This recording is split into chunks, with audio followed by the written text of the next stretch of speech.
Okay, hello everyone. It's Chad, and this topic is going to be about sensing. This is sensing, extroverted sensing versus introverted sensing. I have been meaning to do this video for like a year, and I just haven't got around to it because I didn't give sensing enough credit. That's the truth. I thought it was just relatively easy to understand. I thought it was pretty intuitive just to understand what sensing was. But in reality, I've noticed that most people don't understand what sensing is. But before I get into the topic of the difference between extroverted sensing and introverted sensing, is I want to talk about perceiving functions in themselves. Perceiving functions, they don't make decisions. They perceive.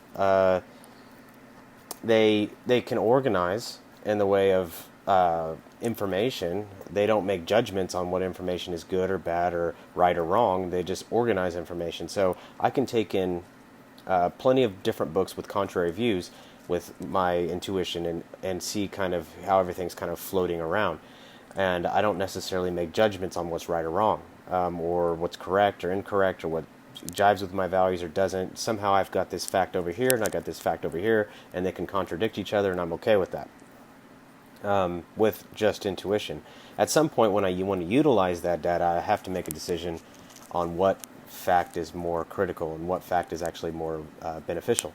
So, that being said, perceiving does not come to a decision. It just takes in information and it finds a way to perceive information. So, sensing, unlike intuition, picks up actual present data.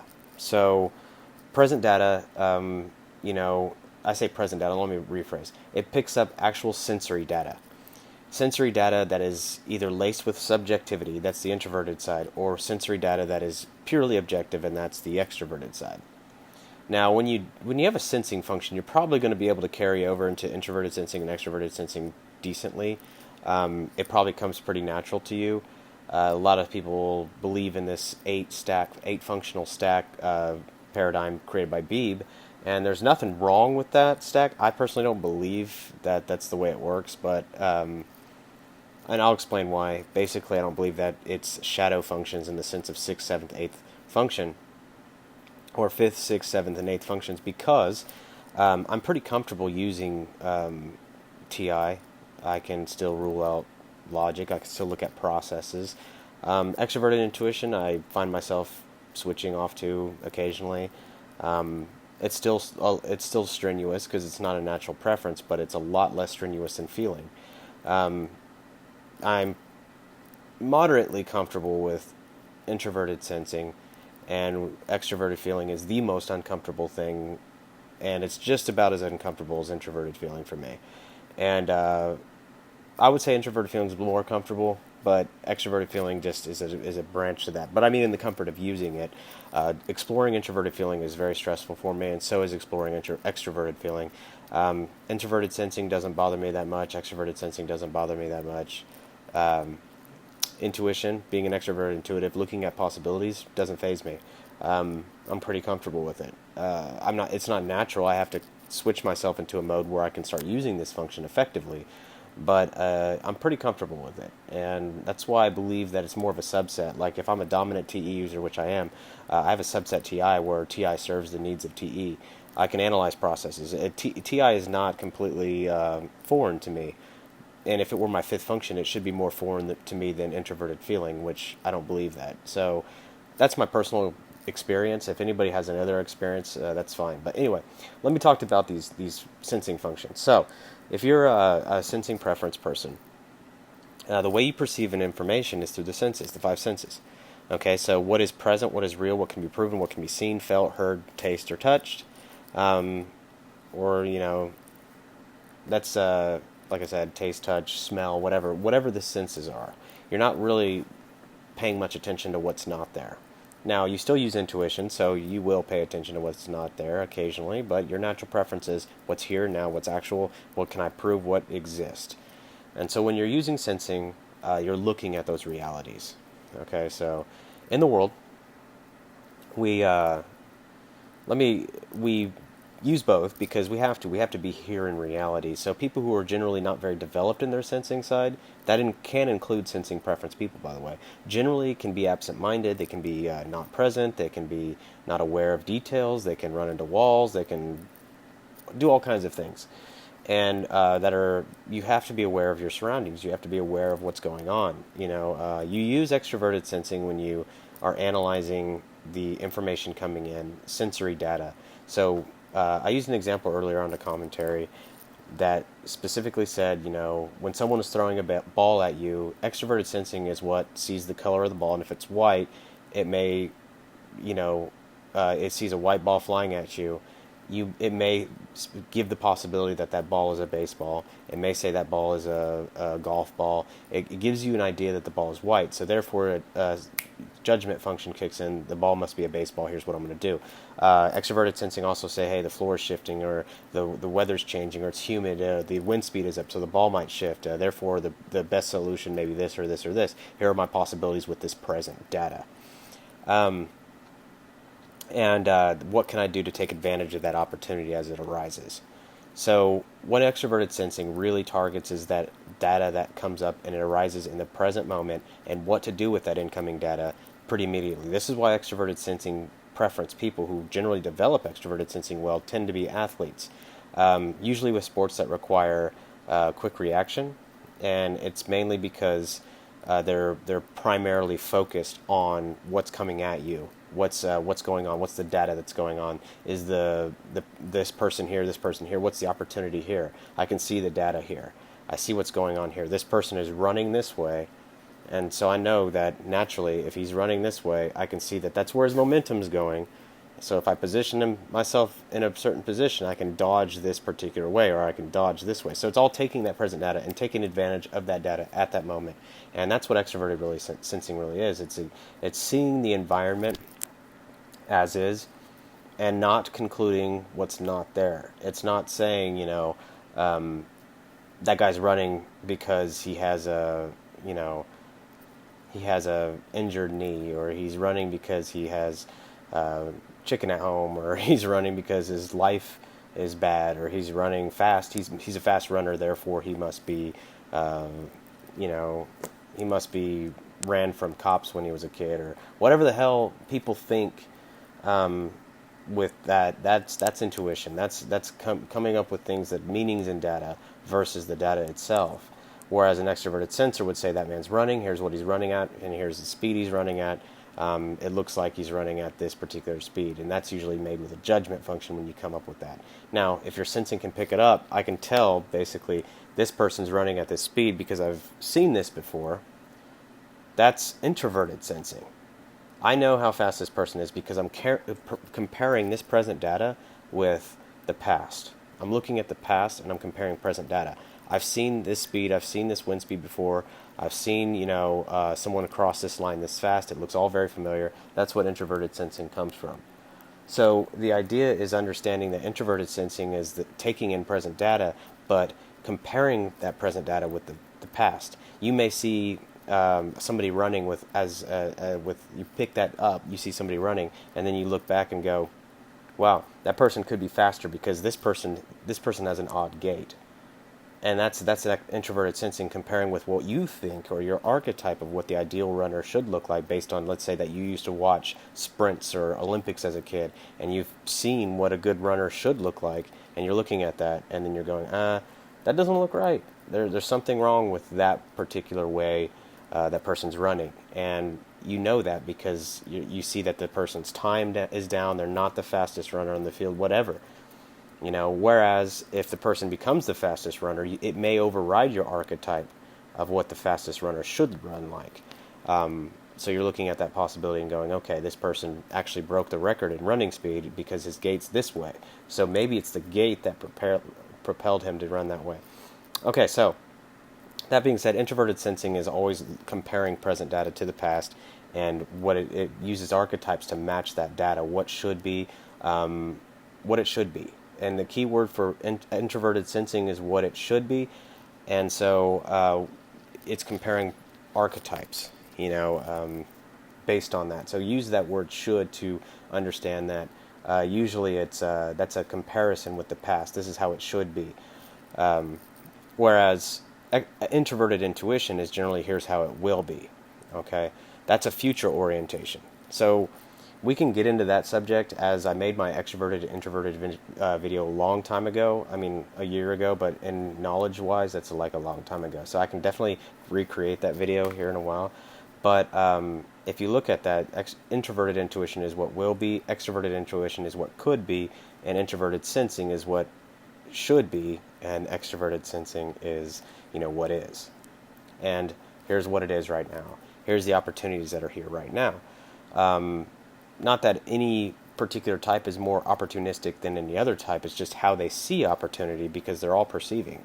But introverted sensing would see opportunity and something that could be improved, and they could see how, say, that your profit margins in a company are 10% and you're in a manufacturing company, and they could be 12% based on experience with a similar manufacturing company that bumped up, their profit margins from 7 to 9%. So they had a 2% bump. And so you said, okay, I know how they did that, so maybe I can take that information and carry it over here. So introverted sensing is a lot about experience. It's a lot about taking in that data and looking at the same archetype. This is the way that I can improve your cost efficiency, because this is the way it should be done. And here's how you're doing it. Here's how it should be done. Here's the problem. That's an example of introverted sensing.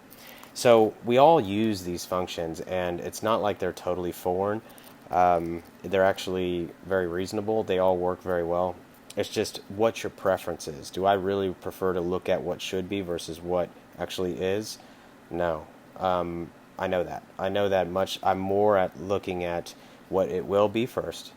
And then with that, I'm also looking at what is. What's the data now, and then what it will be. So those are my two preferences. Is this introverted intuition takes precedent over my extroverted sensing, but it doesn't trump my extroverted sensing because it's not so pressed into my conscious mind where it's so dominating that it represses the opposing function. So introverted sensing is subjective, and that subjective is that experience, your personal experience. What does that look like? If you haven't built an archetype, or you haven't gotten that information from anywhere, then there's no should, because you don't know what it should be. You have no idea. So that's why introverted sensors typically lean toward education, because that's where they're getting their knowledge. And I mean formal education or traditional education is they're getting their knowledge because they're taught what should be after years and years of research and years of producing materials in school. So they tend to trust the education system a lot more than somebody who has an intuitive preference or an intuition preference, for the sole fact that intuition preference, or even an extroverted sensing preference, introverted sensing is the one that values education, in my opinion, the most, even more so than most other types. The introverted sensing people, who are the four introverted sensing, it's going to be your SJs.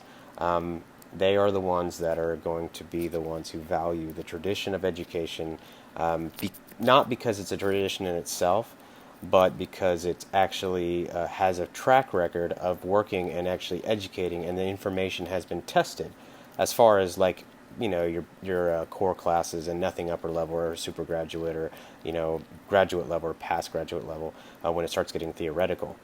So you'll find that a lot of sensing types typically don't want to pursue anything higher than a master's degree, because then it becomes, does it really work or not? And it starts getting challenging in a lot of ways.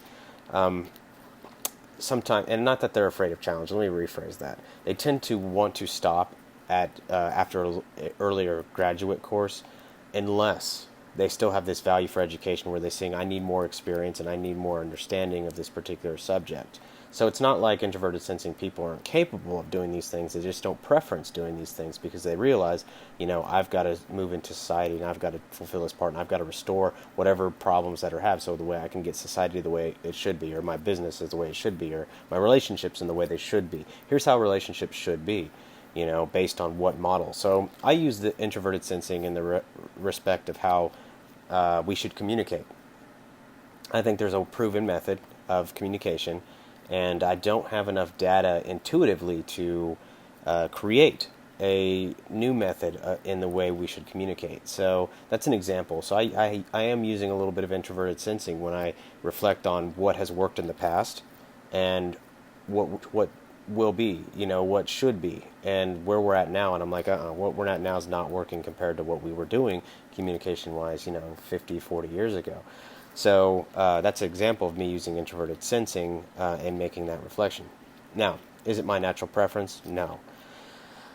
So we do have the capability of using all the 8 functions, but the lower we go in the consciousness, the harder these functions become to use because you have to bring them into consciousness. So my extroverted sensing, the cognitive function in itself of paying attention to data and facts and details can be pretty draining on me. And then making those comparisons with the past can also be pretty draining. Like, I find that being an intuitive and creating systems actually, and finding the way that I think things should be set off by some kind of vision or some kind of stimuli is much more comfortable for me. So that is a good understanding of introverted sensing. I'm trying to make it not complicated because it's really, really not. It's just understanding how that function actually sees the world and the way that things should be. So, it's laced with this idea of subjectivity. It's laced with, this experience.